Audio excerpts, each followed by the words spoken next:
Hello नमस्कार दोस्तों, मेरी कहानियाँ चैनल पर आपका बहुत बहुत स्वागत है। दोस्तों, कहानी का पूरा आनंद लेने के लिए वीडियो को लास्ट तक जरूर देखें। अगर कहानी पसंद आए तो कृपया चैनल को सब्सक्राइब जरूर करें और वीडियो को लाइक करें। तो चलिए दोस्तों, कहानी शुरू करते हैं। रात के करीब 2 बजे थे। कल्पना ने अपना कई दिनों से खाली पड़ा घड़ा उठाया और उसे साड़ी के पल्लू से ढककर दबे पैर घर से निकल पड़ी। करीब 15 मकानों के बाद वह एक कोठी के सामने रुक गई। कल्पना को कोठी की एक खिड़की अधखुली नजर आई। उसने धीरे से पल्ला धकेला तो खिड़की खुल गई। उसकी आंखें खुशी से चमक उठी। वह खिड़की को फांदकर कोठी में घुस गई। कोठी के अंदर पंखों व कूलर की आवाजों के अलावा एकदम खामोशी थी। लोग गहरी नींद में सो रहे थे। कल्पना एक कमरा पार करके दूसरे कमरे में पहुंची। वहां अलमारी अधखुली थी, जिसमें से नोटों की गड्डियां व सोने के गहने साफ दिखाई दे रहे थे। कल्पना उन्हें नजरअंदाज करती हुई आगे बढ़ गई और तीसरे कमरे में पहुंची। वहां कई टंकियों में पानी भरा हुआ था।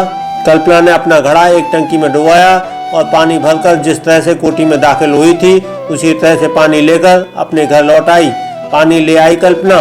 जब मैंने देखा कि घड़ा घर पर नहीं है तो सोचा कि तू पानी लेने गई होगी, कल्पना के अधेड़ पति शंकर ने कहा, जो 2 महीने से मलेरिया से पीड़ित होकर चारपाई पर पड़ा था। जी, पानी मिल गया। आप पानी पीकर अपनी प्यास बुझाएं, मैं दूसरा घड़ा भरकर लाती हूँ। अजीत उठे तो उसे भी पानी पिला देना, कल्पना ने पानी से भरा गिलास देते हुए कहा। शंकर ने पानी पीकर अपनी प्यास बुझाई। 2 दिनों से इस घर के तीनों लोगों ने एक बूंद पानी भी नहीं पिया था। अजीत तो कल्पना का दूध पी लेता था, मगर कल्पना और शंकर प्यास से बेचैन हो गए थे। कल्पना ने पानी से भरा हुआ घड़ा भी लाकर रख दिया। जब वह तीसरा घड़ा उठाकर बाहर जाने लगी तब शंकर ने पूछा, आज भीड़ नहीं है क्या? तूने पानी पिया? टैंकर कहाँ खड़ा है? क्या आज सरपंच ने टैंकर अपने घर में खाली नहीं किया? आप आराम कीजिए, मैं अभी यह घड़ा भी भरकर लाती हूँ, कहकर कल्पना तीसरा घड़ा उठाकर चली गई। इस बार भी कल्पना उसी तरह कोठी में दाखिल हुई और घड़ा टंकी में डुबोया। घड़े में पानी भरने की आवाज से अब की बार कोठी का कुत्ता जागकर भौंकने लगा। तभी कल्पना को बासी रोटी के टुकड़े एक थाली में पड़े दिखाई दिए।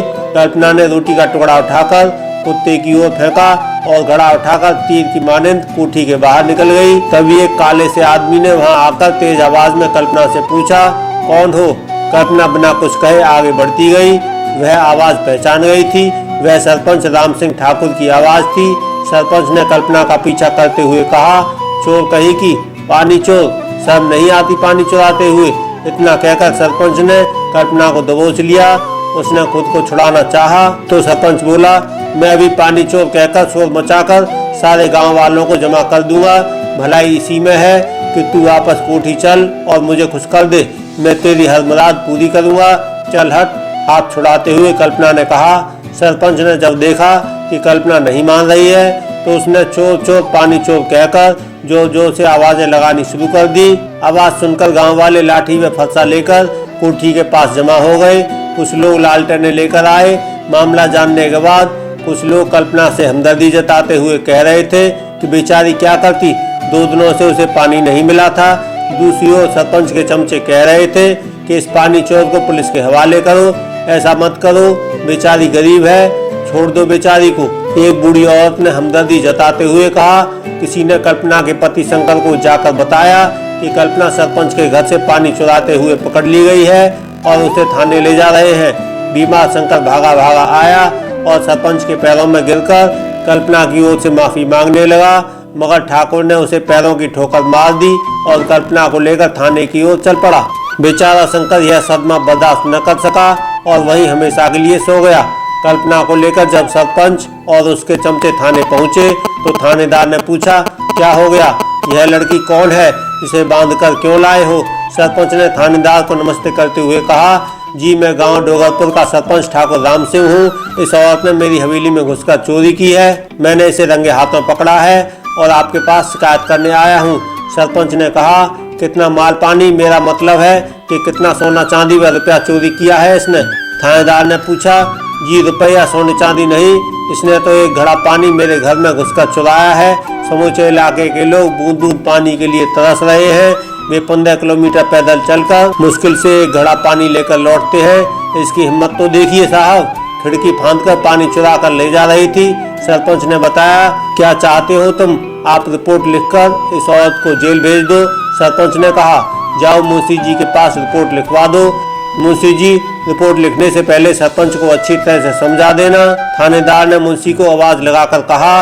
मुंशी जी ने सरपंच को एक ओर ले जाकर उसके कान में कुछ कहा। अरे हेड साहब, मैं कई सालों से सरपंच हूँ, मैं यह अच्छी तरह से जानता हूँ कि बिना लिए दिए आजकल कोई काम नहीं होता है।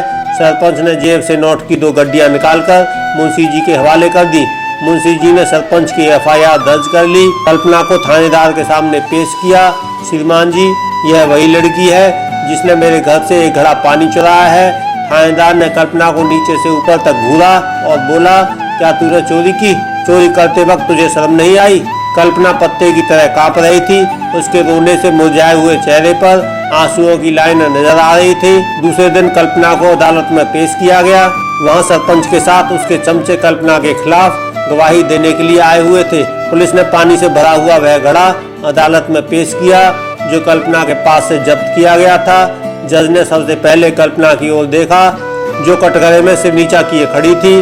अदालत ने गवाहों के लिए पुकार लगाई।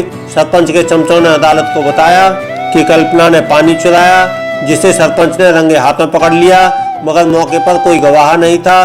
सभी गवाहों ने यही बताया कि सरपंच ने उन्हें बताया।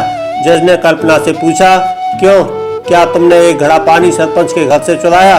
जी, एक घड़ा नहीं बल्कि 3 घड़े पानी में सरपंच के घर से लाई, पर उसे चुराया नहीं बल्कि अपने हिस्से का लेकर आई। कल्पना ने बेधड़क होकर बताया, अपने हिस्से का, चुराया नहीं।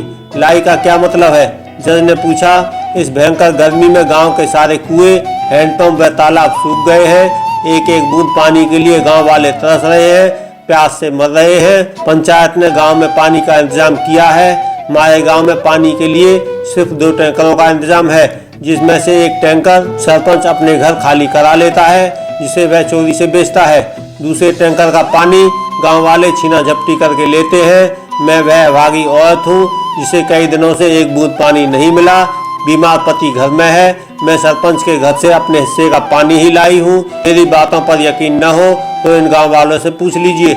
मैं अदालत से गुजारिश करती हूँ कि मैं पानी चोर नहीं हूँ, बल्कि असली पानी चोर तो सरपंच है। सरपंच के घर की टंकियां पानी से भरी पड़ी हैं। अदालत में गांव वालों ने भी कहा कि यह बात सच है।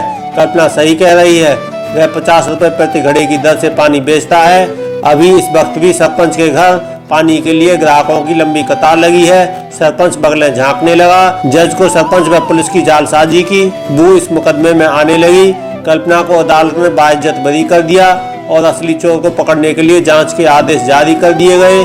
कल्पना जब अपने गांव पहुंची तो उसे पता चला कि किसी ने रात में ही उसके पति शंकर, जो सदमे से उसी दिन चल बसा था, की लाश फूंक दी थी। जब कल्पना अपने घर पहुंची तो उसका अबोध लड़का अजीत भी हमेशा के लिए सोया हुआ मिला। कल्पना ने जैसे ही अपने बेटे की लाश को देखा तो उसकी जोर से चीख निकल पड़ी, अजीत, अजीत कहकर वह बेहोश हो गई। गांव वाले जो कल्पना के खिलाफ थे अब सरपंच के खिलाफ नारेबाजी करने लगे। पानी चोर सरपंच, पानी चोर, असली चोर सरपंच। कल्पना पागल हो चुकी थी। वह अपने बेटे की लाश को बता रही थी, बेटे मैं पानी चोर नहीं हूँ, असली पानी चोर सरपंच है। इतना कहकर कल्पना कभी हंसती तो कभी रोने लगती थी। पुलिस ने सरपंच के घर से लबालब पानी की कई टंकियों को जब्त किया जो पानी खरीदने आए थे।